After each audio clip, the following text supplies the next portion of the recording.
listening to another segment of Queen Talk, where real meets real estate. Not only do we want our podcast to be funny, we want it to show who we are as a person, that we have emotions, and we want you guys to be able to pull through. So again, like she said, thank you for listening to our segment.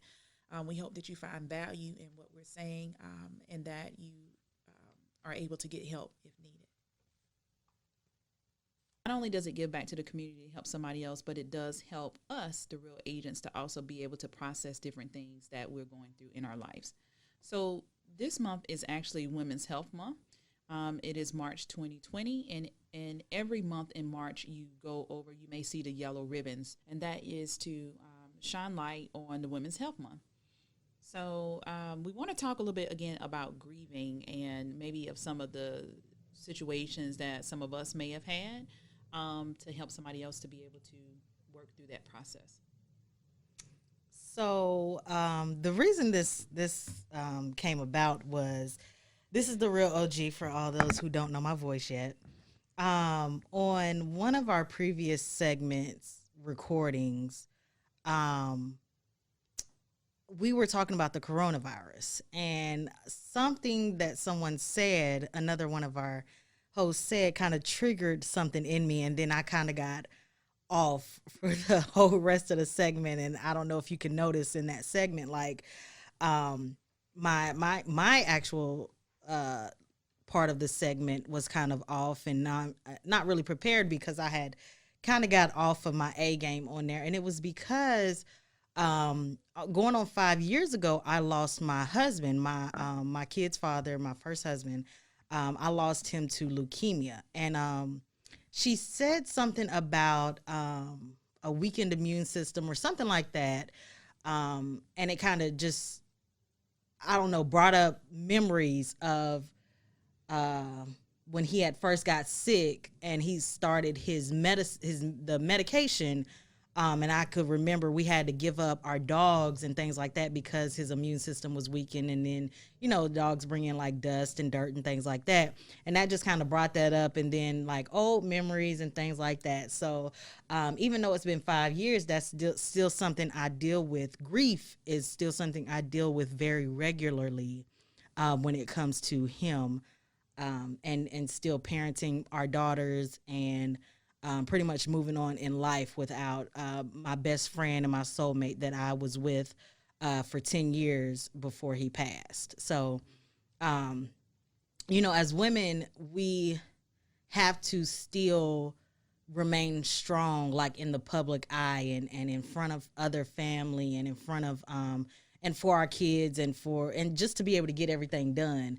And so sometimes it really hits me hard, especially when I have a lot of stuff going on and I don't have that support system, him as my support, and I don't have that backbone anymore. So like I said, even though it's been 5 years, it's still really hard dealing with it. I think we all have faced grief of some kind. I think that it doesn't really even matter like what family member it is, in a sense. Dealing with it is the same. I haven't lost my mother and father. I know that there's a lot of people that I know that have lost their mothers or their fathers. I don't even really know how to relate to someone that has lost that. To me, I had to go to meditation and breathing exercises to kind of help me deal with this. But I mean, it's to this day I remember her every day, and sometimes I'm driving somewhere and I cry about it. Mm-hmm.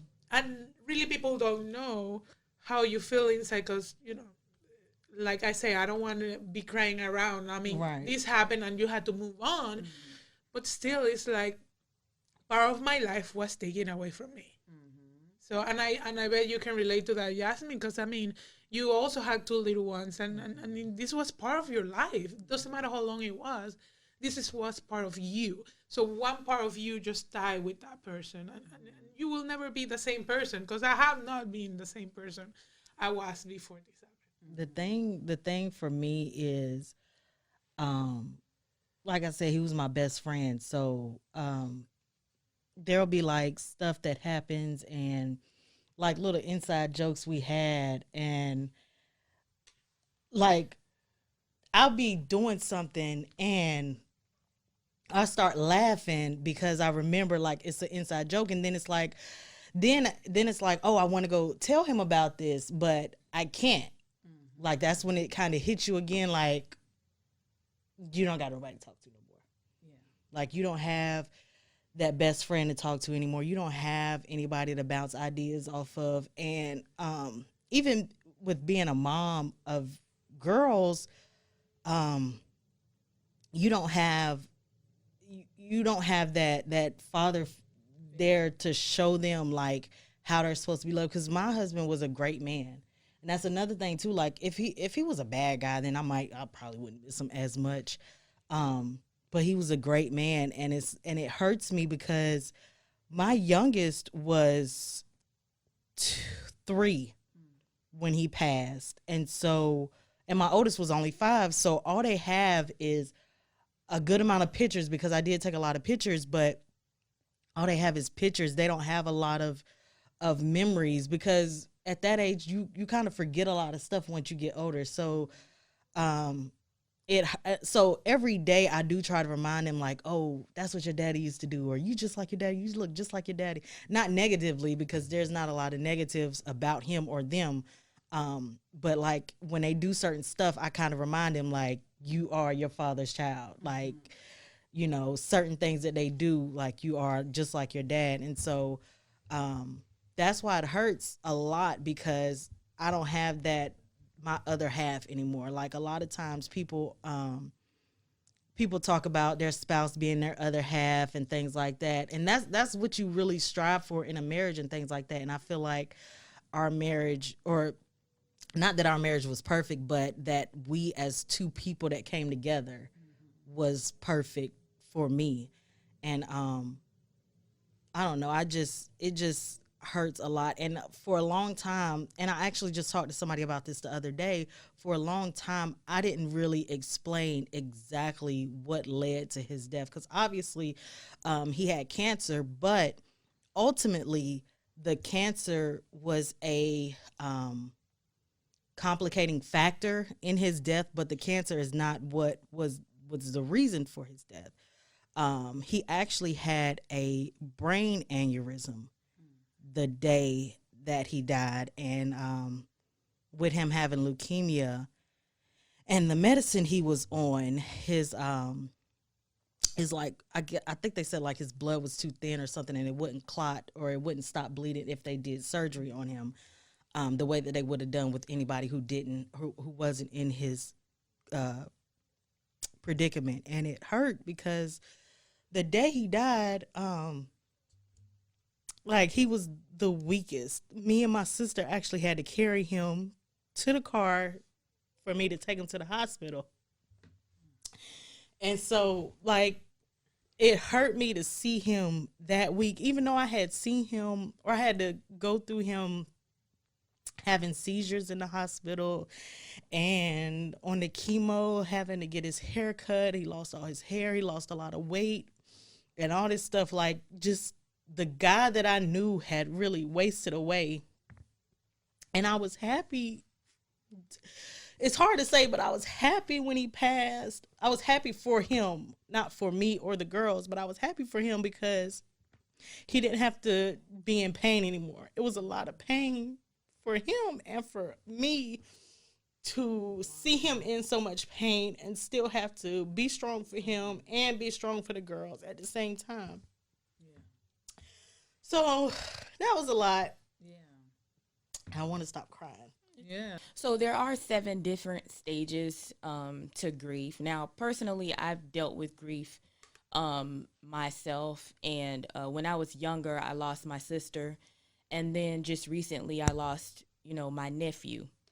And so I think that most importantly, like when you have these things that go on, it's important to let it out, to help others know how you dealt with it and what was your experience. So that way, others will know how to deal with it, especially with us having access to the internet. We're always searching around trying to find information. If you don't have money for counseling, you don't have money to talk to somebody about it. But there are 7 different stages of grief. The first one is shock and denial. Number 2 is pain and guilt. Number 3 is anger and bargaining. Number 4 is depression or reflection and loneliness. Number 5 is the upward turn. Number 6 is reconstructing and working through. And number 7 is acceptance and hope. And if you don't know, the number 7 is significant to completion. So when you get to the 7th stage of grief, it's accepting that it happened and having hope that you can move forward from the pain that it's caused you in the past.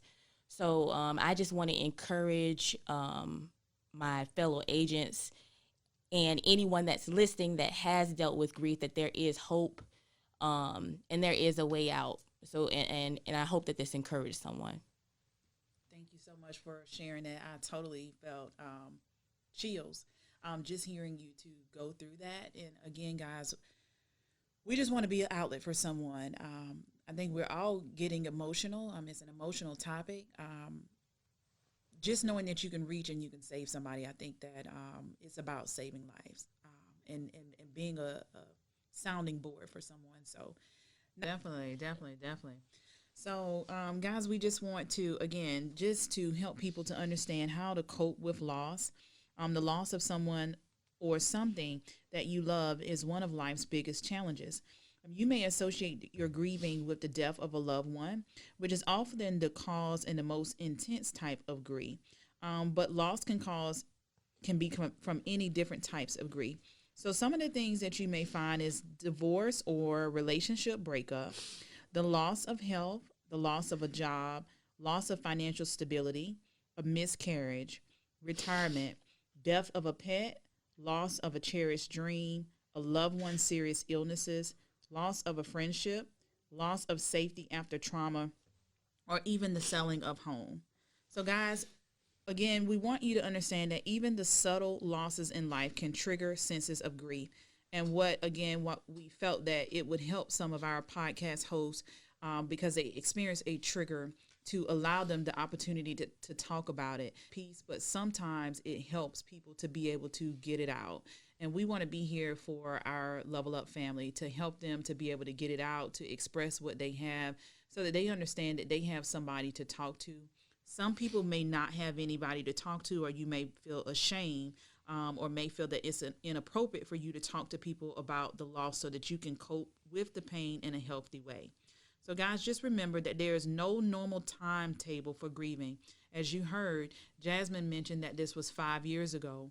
I may mention that hers happened 10 years ago. There is no right or wrong way to grieve whenever you are experiencing loss, and there is no timetable. So never feel that, that your experience is not in the right timing. Be patient with yourself and allow yourself to process it naturally as you unfold. The pain does not go away faster if you ignore it. Again, so just remember, talk to someone for real healing. Try to talk it out.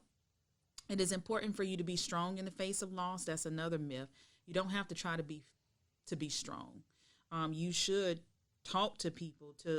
People should allow you, if they're your friends, you don't have to put on a brave front. You should be able to show your true feelings so that people can help you. Another myth that you may hear is that if you cry, it means that if you don't cry, that it means that you are not sorry about the loss. This is something that I may mention. She felt that at the time, people may have felt that she wasn't really reacting to the situation. So these are things that people have found, and it seems to be true because some people that we know now, they have experienced the same thing. Another myth is people telling you that it should only last about a year. Guys, that is not true. I lost my grandfather in 1999, and I still grieve for him. I miss him. Another grandparent I lost was in the 2000s. We missed him. I lost my grandmother, who's my namesake. I was named after her. She passed away maybe 2 or 3 years, and I still think about her. And then another myth that you may hear is that moving on with your life means that you're forgetting about your loss. It doesn't mean that moving on just means that you have accepted the loss, but that's not the same as forgetting. So just remember that you can move on with your life and keep the memory of someone or something that you've lost as an important part of you as you move on. Some things that you can do with grieving to help you deal with the grieving process. Acknowledge your pain is number one. Number two, accept that grief can trigger many different and unexpected emotions. Number three, understand that your grieving process will be unique to you. Number four, seek out face-to-face support from people who care about you. Number six, support yourself emotionally by taking care of yourself physically. That was number five. And then number six, recognize the difference between grief and depression, because there is a difference. And if you need help, guys, make sure that you look in the link below, and we'll provide you with tips of where you can go and find emotional support. We appreciate you for listening to another segment of Queen Talk, and we hope that this segment helps someone, and possibly if you're going through depression, that it saves a life. Don't forget to level up.